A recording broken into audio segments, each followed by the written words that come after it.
Kita pun diundang. Kita yang mengalami kerahiman Tuhan diundang untuk belajar seperti Yesus, membagikan kerahiman Tuhan pada orang-orang di sekitar kita. Caranya bagaimana? Dengan cara, mari kita belajar untuk memahami keterbatasan saudara-saudara kita. Mari kita memahami keterbatasan sesama kita. Tidak mudah menuntut mereka, tidak mudah kecewa kalau mereka berbuat salah, keliru, melakukan kesalahan-kesalahan kecil.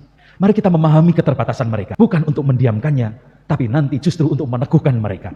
Baiklah, mereka boleh salah, tapi mari saya teguhkan kamu, mari kita perbaiki, mari kita koreksi, mari kita buat lebih baik lagi di masa depan. Itulah pengalaman orang-orang yang telah mengalami kerahiman Tuhan. Saudara-saudari, hari ini kita merayakan Minggu Kerahiman Tuhan.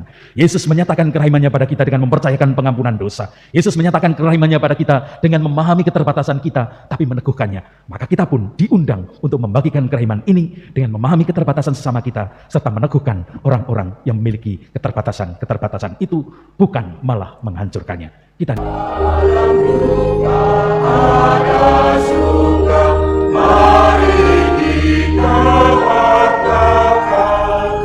Dalam maut ada hidup, mari kita wartakan. Salib sumber bahagia, Kristus pemenang jaya. dalam nama Bapa dan Putra dan Roh Kudus. Amin. Tuhan bersamamu dan bersamamu. Suster, Bapak, Ibu, saudara-saudari yang dikasihi Tuhan, kita bersama-sama datang ke gereja ini untuk merayakan hari Minggu Paskah yang kedua, hari Minggu Kerahiman Ilahi. Kita akan menimba dari hati Yesus, kerahimannya, Yesus yang mengampuni dosa-dosa kita, Yesus yang senantiasa mengasihi kita.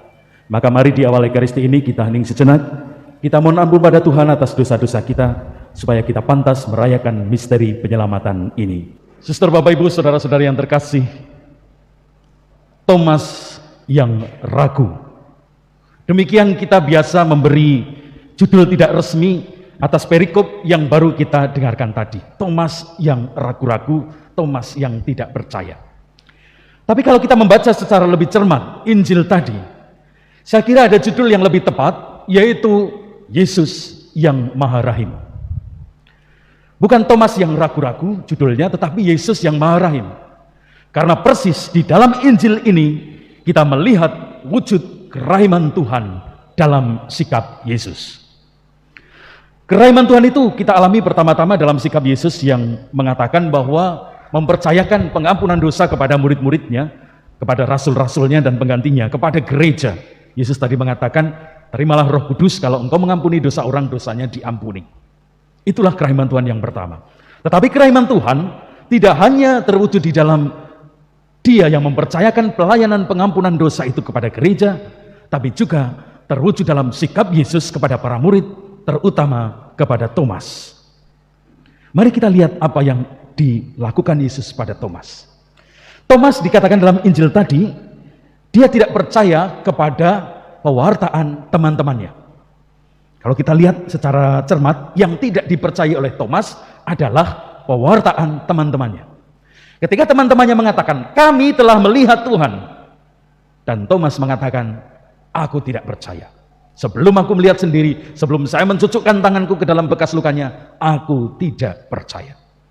Saudara-saudari, dalam hidup kita ada hal-hal yang bisa kita percaya atau tidak kita percaya dengan tanpa membawa akibat apa-apa bagi kita. Contoh, ini hanya contoh saja ya. Misalnya, ada berita bahwa Romo IA baru saja dapat hadiah seekor anjing berwarna pink misalnya. Anda mau percaya boleh, Anda tidak percaya boleh, dan tidak ada pengaruhnya dalam hidup kita. Kepercayaan matang itu. Lain lagi dengan kepercayaan yang jenis kedua, misalnya jalan gereja di dekat makam sana ditutup hari ini oleh Pak Polisi karena ada diperbaiki jalan sebelah sana misalnya. Kalau Anda percaya dengan berita itu, maka Anda harus cari jalan lain. Mengakibatkan kita mengambil sikap tertentu, mengambil jalan lain, balik lewat jalan sebelah sana. Tapi kalau Anda tidak percaya, Anda tetap jalan ke sana dan ternyata betul-betul ditutup. Anda harus balik lagi. Ada kepercayaan yang macam itu.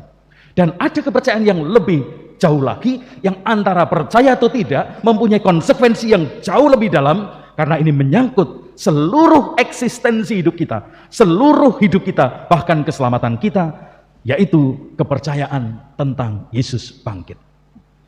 Kepercayaan tentang Yesus bangkit atau tidak percaya bahwa Yesus bangkit akan membuat kita berbeda sama sekali. Kalau Anda percaya Yesus bangkit, akan menjadi orang yang berbeda sama sekali dengan Anda kalau tidak percaya Yesus bangkit. Karena ini menyangkut konsekuensi yang macam-macam. Sikap hidup saya, cara berpikir saya, cara bertindak saya, dan akhirnya sampai pada keselamatan hidup saya. Maka ketika Thomas mengatakan dia tidak percaya pada berita yang dibawa oleh teman-temannya yang mengatakan bahwa aku melihat Tuhan, ini perkara yang serius. Ini bukan sekedar tidak percaya pada berita-berita biasa, tapi ini menyangkut keselamatan.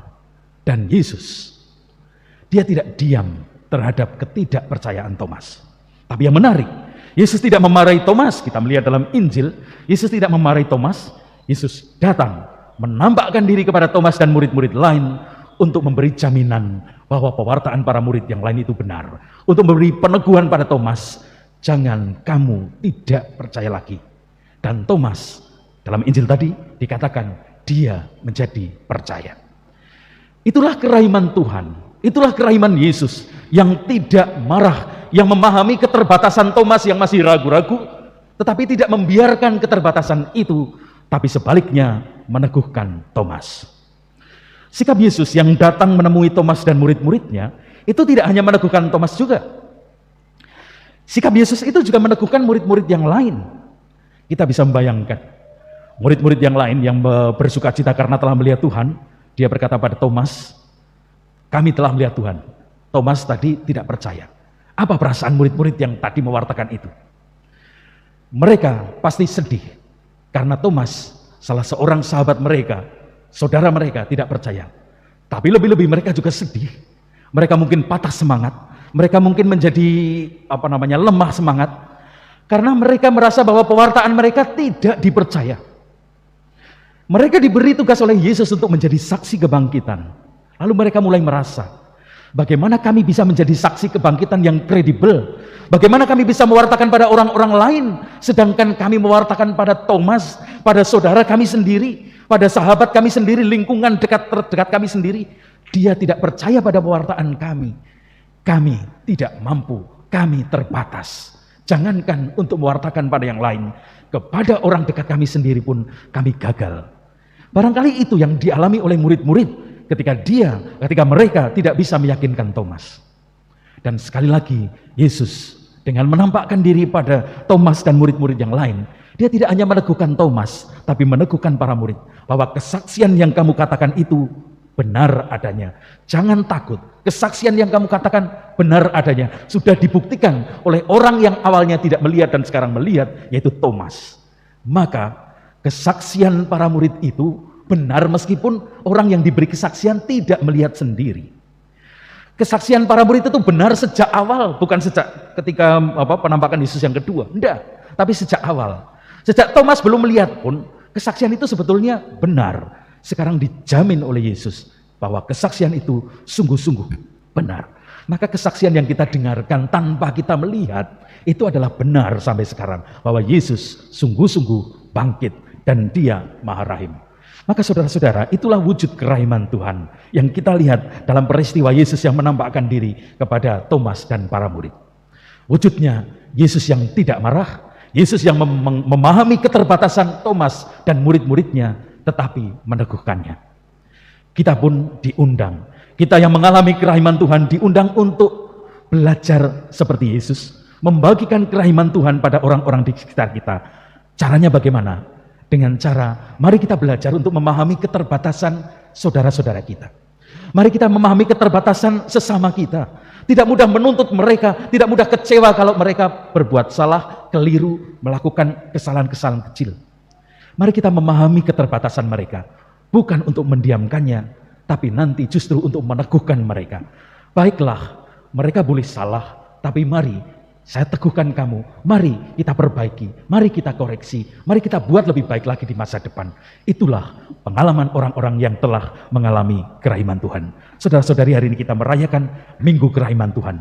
Yesus menyatakan kerahimannya pada kita dengan mempercayakan pengampunan dosa. Yesus menyatakan kerahimannya pada kita dengan memahami keterbatasan kita, tapi meneguhkannya. Maka kita pun diundang untuk membagikan kerahiman ini dengan memahami keterbatasan sesama kita, serta meneguhkan orang-orang yang memiliki keterbatasan-keterbatasan itu, bukan malah menghancurkannya. Marilah mewartakan misteri iman kita. Setiap kali kami makan roti ini dan minum dari piala ini, wafat-Mu Tuhan kami wartakan hingga Engkau datang. Ulurkanlah tanganmu dan lihatlah bekas-bekas paku. Jangan sangsi lagi, tetapi percayalah. Haleluya. Mari kita mengakhiri Ekaristi kita dengan mohon berkat Tuhan. Tuhan bersamamu. Dan bersama rohmu. Semoga Allah yang Maha Kuasa memberkati kita sekalian, Bapa dan Putera dan Roh Kudus. Amin. Saudara-saudari, pergilah. Perayaan Ekaristi sudah selesai. Haleluya. Haleluya. Syukur kepada Allah.